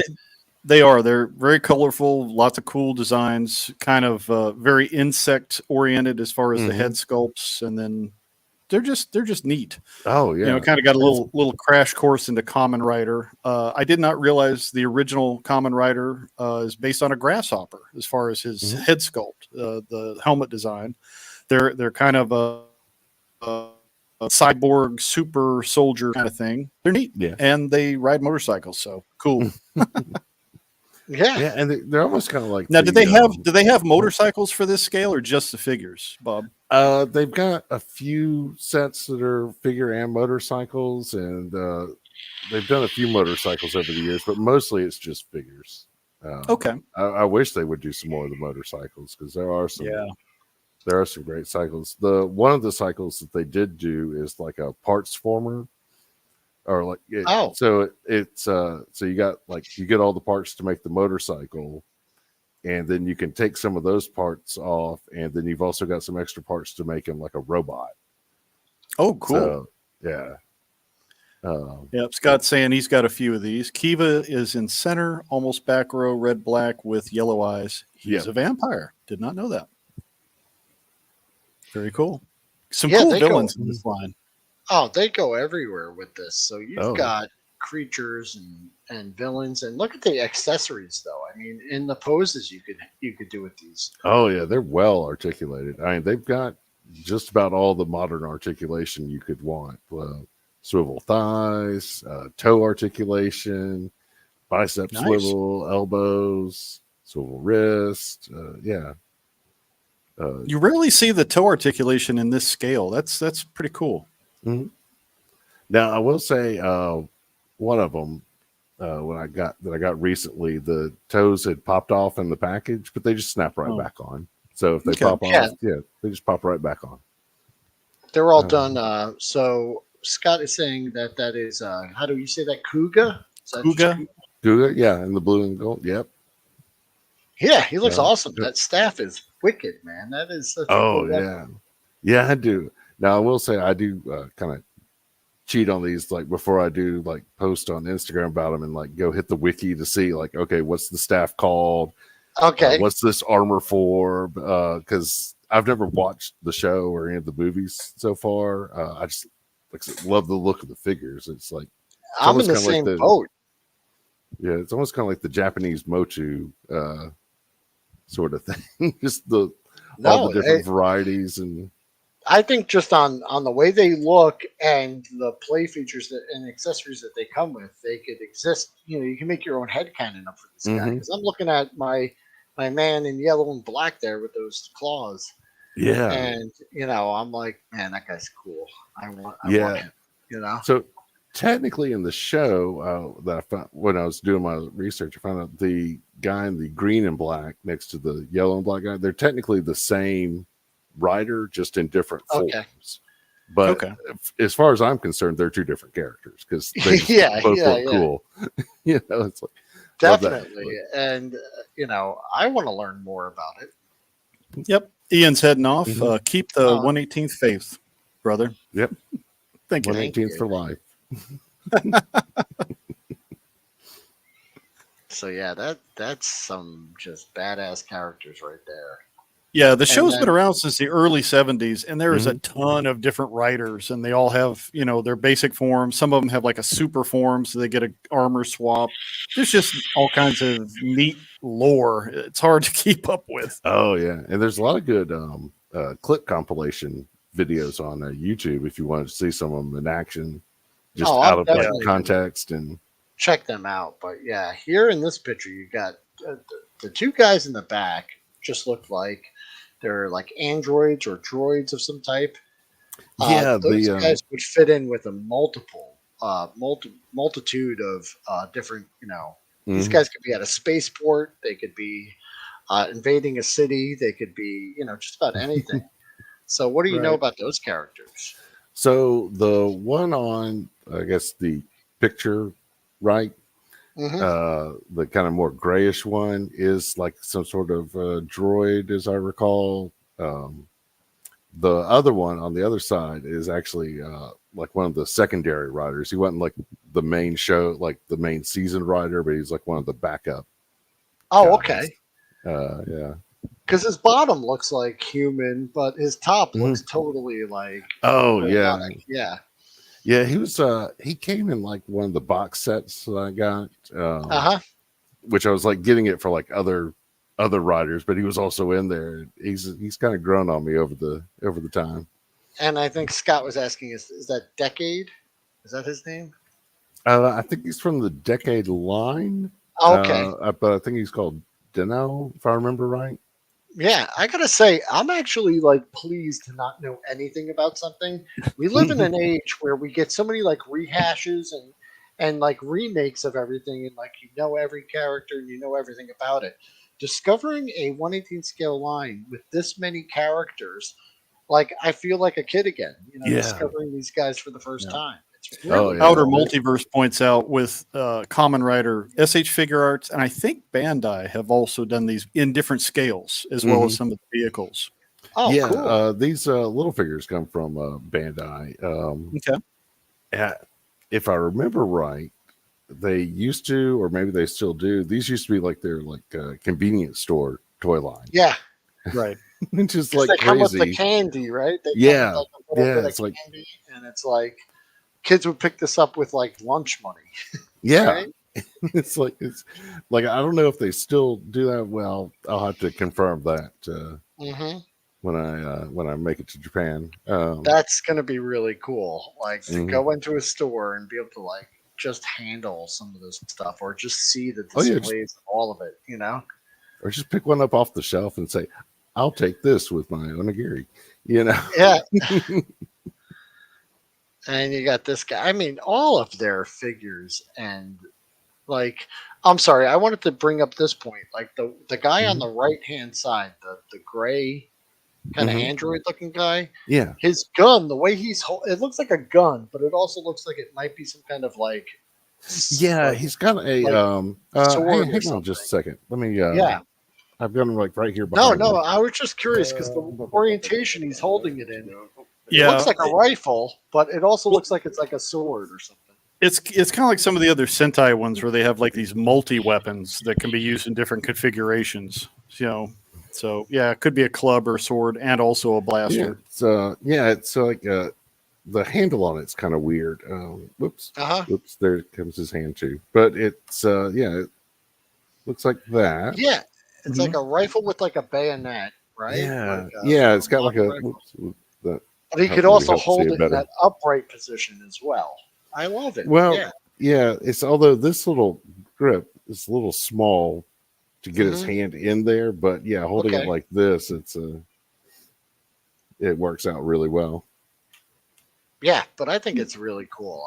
I just when I saw that, I was like, that's interesting. That's an interesting. Oh yeah, there's so many, and like I don't have many of the villains yet, but like some of their designs are like really out there. Like they've got like weird like tentacles coming. Yeah, that guy I had those like long antenna that were sticking out. I bought like one what I thought was a hero and a villain, but I wasn't even sure. I was like, I'll take one bad guy, one good guy. Those both could be bad guys for all I know. Oh yeah, they're cool. Yeah, look at this. Yeah, rule of cool definitely applies to this line. Yeah. Make them whoever you want. Guys, but this guy's got like a beetle, like a rhino beetle horn coming out of his helmet, and that huge ass gun. Look at that thing. And he's got another accessory that's supposed to be that same piece, but it's like in like a sword form. Okay. So it's got like a blade on either side, and the handle comes down straight. But come on, these guys would fit in with any of your Star Wars stuff. Any of your even your military stuff. You could add these guys in there too. Oh, definitely. Then here's a collection of villains, and these guys look badass. There's Shredder's cousin over there on the right. Right? Yeah. And that wolf guy with all the spikes and everything. Like some of them you can't really see too well because they're coming out like the back of his leg. But he's unpainted. I noticed. Is that like an alt, or do they do repaints and stuff like that we see in the States? Where I haven't seen a lot of repaints unless they're like a different version of the same character. like Double is one of them that has like a lot of repaints because he had like a lot of different forms where like half his body was one color and half was the other, and so to make the different forms they just repaint. And the one Scott mentioned earlier, Kuga, his lesser form, he came out like 2 came in the pack. One was like blue, and then one was like blue with the gold trim. Like, so the gold trim was like the power up, but they're both the exact same figure. So, gotcha. So, yeah, I love it because it's like, I mean, just the intricate sculpting on these figures, and then the amount of different colors and paint apps that you see on there really is. It kind of blows away what we see in the U.S. as far as quality goes, and attention to detail. Now, Bob, I'm sorry. Outer Multiverse is just wondering, do you know if there's a painted version of this fellow on the left? I haven't seen a different version of him because in the back he's got like white hair and like a white tail. I think that might be just the color his character was supposed to be. Okay. I'm not sure. I'll have to do some more research on him. Oh yeah, sure. But now, one thing I will say about since you were talking about the paint apps and everything, on some of these figures, especially the earlier ones, the paint apps were only on like the front half of the body. Interesting. And as you like there's like some of the earlier ones I've got, you could almost like cut them in half along the paint app line, like only half the shoulder pad is painted. Now the later one, saying this particular guy he's kind of like the putties. They're supposed to be that gray color. Oh, okay. Cool. Did not know. Ted saying they do look a little bit like Power Ranger villains. All the Sentais are very similar. Yeah. I would say Power Rangers probably borrowed heavily from the inspiration of these guys, right? Because this has been around for quite some time, right? Yeah. There's probably a lot of back and forth over the years, I would imagine, because they're both like, people in costume shows in Japan. So they're probably a lot of the actors kind of hopped back and forth from different shows too. So yeah. Makes sense. These are cool. Oh yeah, these are like all like different versions of the same characters, sort of. The one on the far right, if I remember correctly from the research, was like a different person in the suit. But then the on the far left is like the base form. Then in the middle is like the power up form of Kiva. Okay. Scott saying, this is Kiva, and that he loves him. And he also mentioned Scott has a lot of knowledge when it comes to this, Scott's quite knowledgeable. So he was saying that Power Rangers and Kamen Rider come from the same company. So easily. They borrowed a lot of the designs and whatnot. But I absolutely love them, man. Like, this is probably one of the cooler things I've encountered in the last couple of years. And and then seeing your collection, I was like, oh, you've got quite a few of them. I've only got managed to get one or two.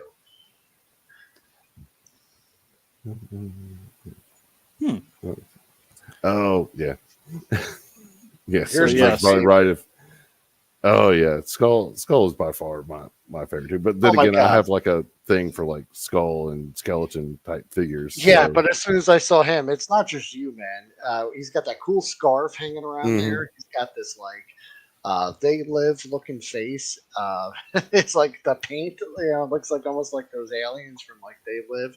His armor looks cool as shit. And the scarf thing was very big in like 70s Japanese. Like all their heroes had to have the scarf because it looked cool. Well, it's kind of, I guess, maybe like their version of the cape. Yeah. Like a lot of heroes used to have capes. Like some of these guys have capes, but it's. Scott had a question here. Does your Kiva forward left have the Batwing?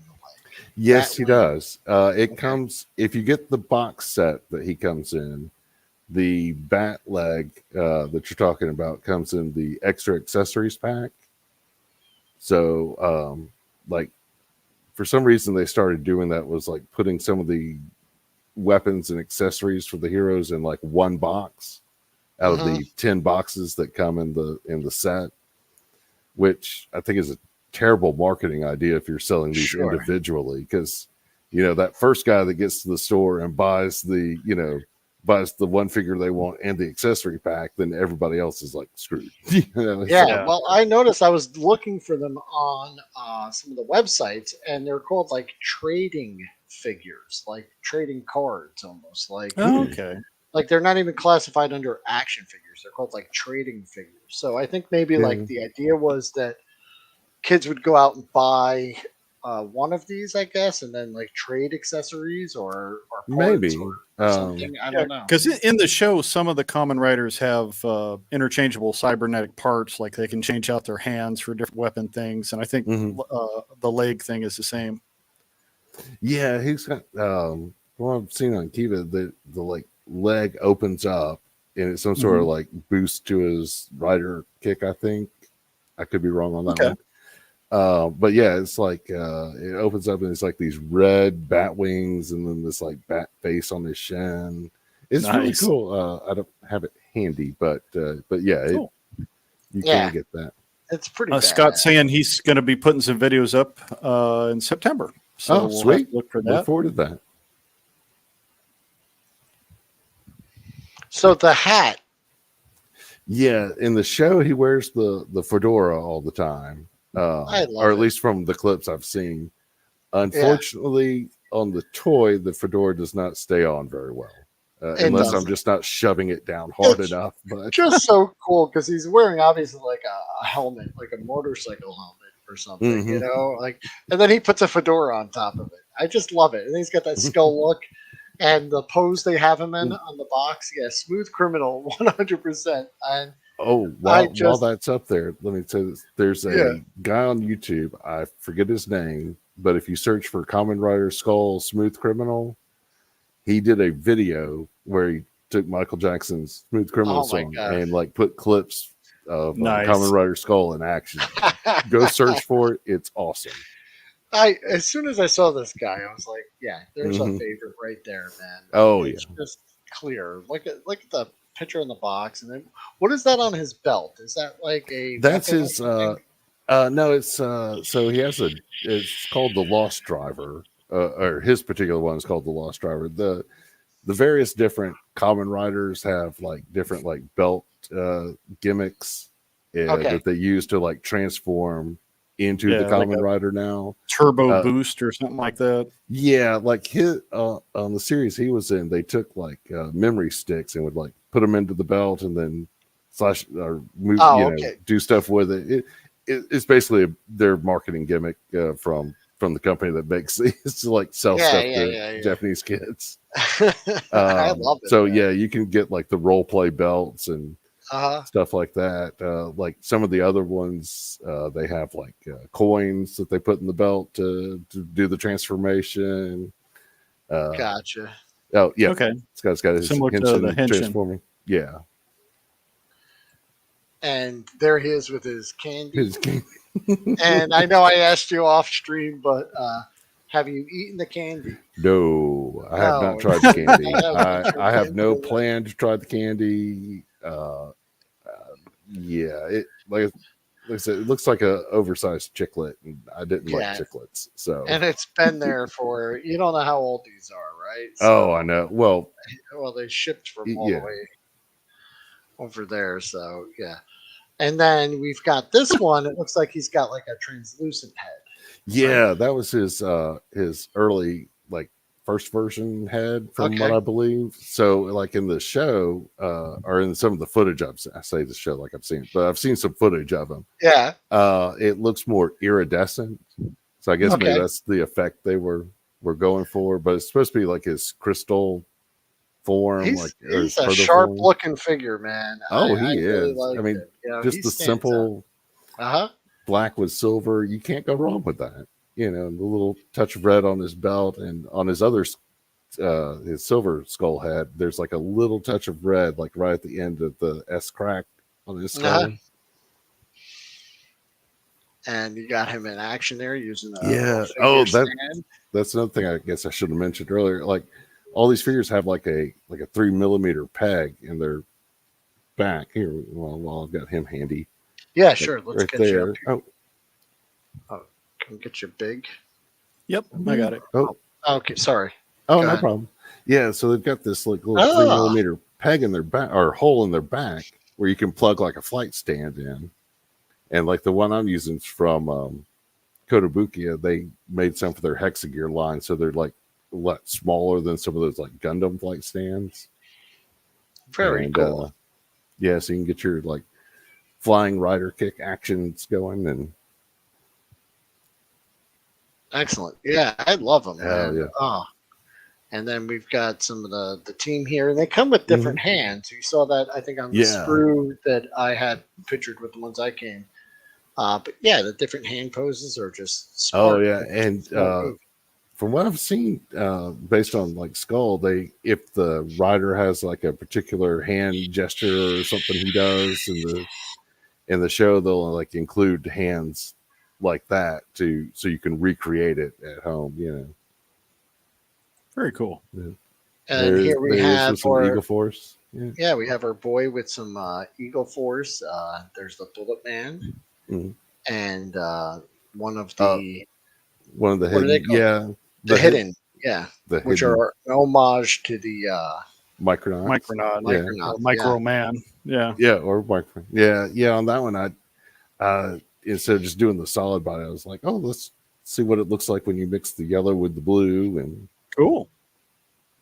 Yeah, I like them, and they scale very well. So and some of these are a little taller, and some of them are a little shorter, right? So but I mean that's how humans are. Yeah. Some people are tall, some people are short. I like that. And Scott's giving kudos to BETARAYBOB for helping him acquire a Bullet Man. Oh yeah. This Bullet Man that Ed made with his Devil's Bargain brand is just awesome. It is great. Yeah, Jim's got one coming to him. Cool. And I love mine. Yes, the decent pair of pants. Yeah, but it comes with like so many different heads and hand configurations, and you could really so many hands.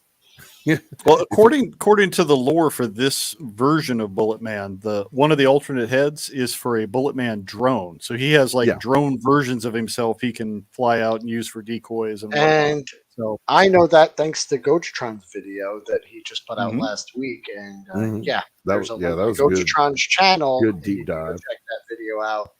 But I did not know that until then. Bjorn wants to know, are there any tiger-themed common riders? I think they're all insect-based, but some of the villains might be. Yeah. I think the guy with the claws kind of looked tiger-ish, right? Like you could... he had a kind of a lion thing going on. Maybe, right? Look at there he is. Yeah. You know what? That's a good view of him there. Bjorn, you just throw your majestic flower on his chest instead of the symbol that's on his chest, and you've got yourself a nice little majestic man.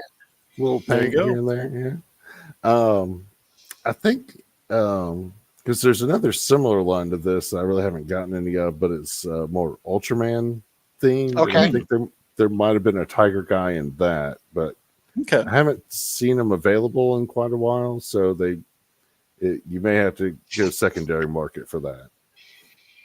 But there is Tiger Hero, not Common Rider, Tiger Fighter. He's from the anime in the 70s. Oh, okay. There you go. Yeah, and then Scott was saying he switched his Bullet Man to skin legs. Oh, okay. He's kidding. He said just kidding. I was going to say the original Bullet Man. He had just the leotard and the silver arms.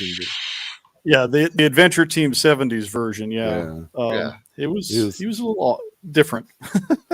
I still like the human Bullet. Fire me, boy! Oh yeah, from the Tick. Oh, that show was awesome. I loved it, man. I do. The animated one was just so fun. It was fun. What was crazy is it was like toned down from the original comics. Like I read some of the original comics in like the Superhero Club. The sidekick room, totally different vibe than the show. A tad raunchier. Just a bit. And then this thing, man, just blew me away. I saw it on your Instagram. I had to talk to you about it because you've got, what is his name again? I'm sorry. Skull. Oh, the big skull. Oh, which one? The rider or the big? Just Common Rider skull. It's just Common Rider skull. Okay. Yeah. So then you've got him riding what might be the coolest freaking vehicle I've seen ever. This rivals like the Palatoy, Robo Skull. Yeah, the Robo Skull, which was freaking pretty much a TIE fighter with a monkey skull or whatever the hell they did, which is just awesome, So this looks like if you had the Robo Skull and one of the Star Wars AT-STs had a baby. Yeah. Yes. So off screen, you told me that this wasn't. I thought this was part of the show. And I was like, oh no, this is like these are parts from like a whole another line. So there's a the skull itself is like an old is a gachapon toy that came out a while back. And so they came like this, like wrapped up in plastic. And then the parts are in, like, it's got parts inside to like make the jaw and then some other stuff. Okay. So when you get the parts like out, connection ports built into the side. Right? Yeah. When you get so in Japan, out, those come in like the coin op, bubble machines. You get coin op machine. So like these are like some of the arms and legs that come on them, and like this one's got some like little spidery legs. Wow. They got like different stuff. Awesome. Yeah. And what those I did was like, cool. Although these like little stumpy legs and arms just weren't cutting it for me, so I picked up. Hang on, I've got it handy here. I did show prep just in case this came up. So I picked up this just basic kit from Kotobukiya and took the arms and the waist and the legs off the back and stuck them in the ports on the skull head, and they just worked, right? Yeah, they're the same diameter or similar. Yeah, they're about like 3 millimeter. Nice. Yeah, they're not super tight, but they're not like loose and floppy either. So yeah, it's a good fit. Epic saying that the little skull man, he just wants to give you a hug violently. Yes, getting some Brainiac vibes there too. Mm-hmm. Definitely, especially that the was one a with definite the inspiration. tentacles. Yes, yeah, very Brainiac. That would be fun if we ever get a Brainiac for the superpowers. Those would be great. Yeah. So once I saw that man, I'm surprised people weren't harassing you to find out the recipe, because as soon as I saw that, I was like, oh my god, I need one. I have to have one of these. And there he is, head on. I think you could still find the skull heads on the secondary market. Yeah, where'd you get the handles though, like that? Oh, it comes in it. It's like one of the pieces that's inside the skull head when you go to assemble it. So whatever that's called, it plugs right into a hole. Oops, right there on his like forehead. There's just a hole, and it just plugs in. Yeah, and you have like the top opens up. That's how. That's perfect. It's like it was made for them. Oh It wasn't, but it looks like it was. Scott's got a good idea. If you could chrome paint those, that'd look awesome. Oh yeah. I could get like one of those. Was it Molotov? Chrome pens, the chrome pens, and do it up. Might have to try that. I love it, man. I love it, and that's just like I said, just beautiful. Goji's being a pessimist. He says the only Brainiac we'll get from McFarlane will be a repainted Batman. Yeah, right. Probably not that far off. It's not too far off, but yeah. So, I mean, thank you so much for sharing those. I stole those all from your Instagram. It was an absolute pleasure to take a look at those and learn a little bit more about the toy line. How long have you been collecting those? A few years. Like I get some here and there. It depends on if I can find them at a good price, because they are imports. So there's an import tax, or if you find them at like Big Bad, they go ahead and like put a pretty big markup on them. Like so far, I've found if you shop around, you can probably find them cheaper with shipping than like what local or in country places. Yeah, I was looking at one here. It says Shoto Double Cross Common Rider 4, 1 box, 10 pieces, $60 USD. So For 10 figures, that's what, $6 each? Is that really all they cost? That's really Well, like one of the boxes in the set though will be that accessories pack. Okay, so it's like 9 figures and an accessories pack. And some of the figures you'll get doubles on. Just FYI, just because there's only like I think 7 figures in the line or in the wave, and there's 10 boxes. So, in the box, yeah. I've had good fortune with Hobby Link Japan, and their shipping's not terrible. If you're shipping several items at once, you can get a good bulk rate. But other than that, I don't know. It's a challenge. And occasionally, Hobby Link Japan will have like shipping discount sales. So if you can save your stuff up in your private warehouse on there long enough, you can get a pretty good deal. What does the shipping usually cost? Like if I were to order one set, it's like $20-$30 or? Well, let's see. The last order I made, I got it from another shop called Hobby Genki, Genki. So far I found that's where they have like the best prices on the box sets. And the shipping for 2 sets was through FedEx, which was actually cheaper than Japanese Post at the time. I think was like $30. So still, it's like $90. You're getting about $10 a figure is more than reasonable for figures. Especially with that, especially import figures. Yeah, and that much detail plus all the accessories that come with. $10 a figure is a bargain. So even if you got to pay $30 shipping, it's still cheaper than most of the crap you're finding on shelves, in the U.S. Oh, yeah, definitely. Will, we're almost at the 2-hour mark, buddy. Do you have anything else you want to? No. That was it. I just wanted to, just give Bob just a couple minutes if there's anything you wanted to talk about that we didn't cover today. Well, we covered Eagle Force. I always like to bring them up because that is like a line. And you know what? Like I almost all in on.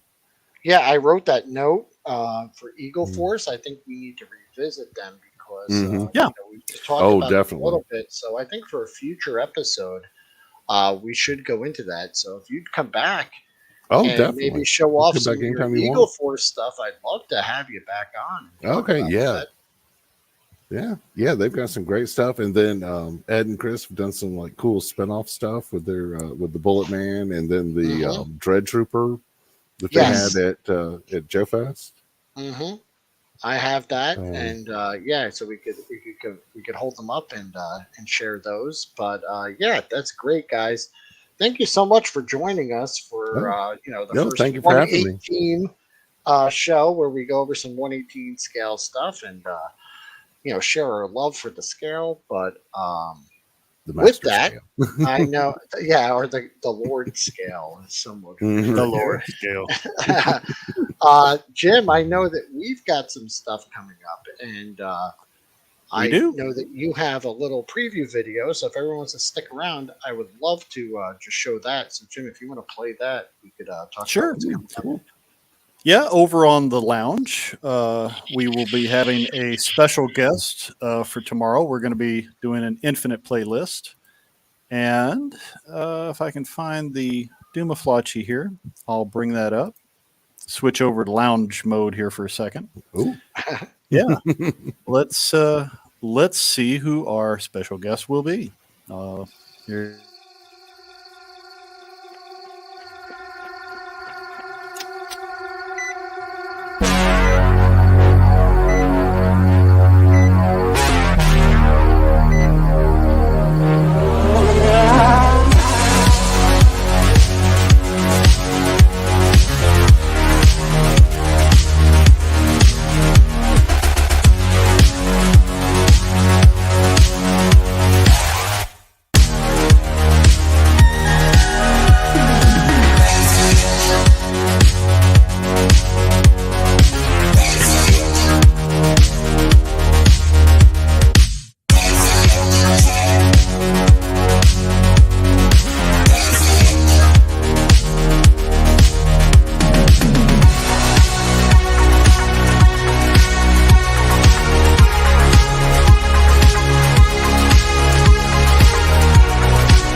Ah, cool. Excellent. The famous Michael French from Retroblasting has agreed to join us on the Infinite playlist tomorrow. So tomorrow night, what is that, 7:15 Eastern? 7:15 Eastern. Yeah, we'll be talking about that. And once again, for the Infinite playlist, which is a not toy related show, but more of a community related show where we get to meet people, talk a little bit more about the music that makes their lives move. Bob, you're welcome to submit a playlist. And we'd love to have you over on the lounge as well, man, because hanging out with us. I'll put something together. Yeah, it's always cool to get with people and kind of get an idea of other interests they have other than just toys and whatnot. So yeah, please join us on the lounge. Will do. Now, fair warning, my musical taste ranges from like industrial techno all the way to like Celtic folk. So hey, that is great. We're open to everything. Our buddy Grindhead Jim is going to be doing some grindcore in the near future. Cool. So yeah, we're the whole point open to anything. Is to learn more about you and expand our musical horizons as well. So feel free to post or to submit whatever you like, and we'll talk about it. Bob, definitely want to see you back here for Eagle Force. Anyone in the chat, if there's something we missed, please, the best place to hit me up, it would be on Instagram. It's Wilhelm Toy and Hobby. Definitely, send me any of the toy lines. If there's a toy line you're passionate about in the 1/18 scale and you'd like to come on the show and talk about it, just hit me up on Instagram. I'd love to have you on. Okay. So I don't know if Goji's joking or not. He might be serious. We might do some show tunes. Godzilla the musical. Ooh, I'd watch that. That'd be fun. I'd watch that twice. All right. Indeed. Well, one last thing from Bjorn. As of right now, we're at 6942 for the Ghost. All right, and Bob, if you want to hang out, we'll chat in the green room. Afterwards. Yeah, sounds good. Just saying goodbye to everyone. Thank you so much for stopping by, guys. Oh, Micronauts, yes. Love to do some Micronauts. Yes. Ooh, Gojatron, you got yourself a show right there, man. You just let me know when you're available. So yeah, hopefully we'll see you next week, guys. Thank you so much. Thank you all. And have a great week.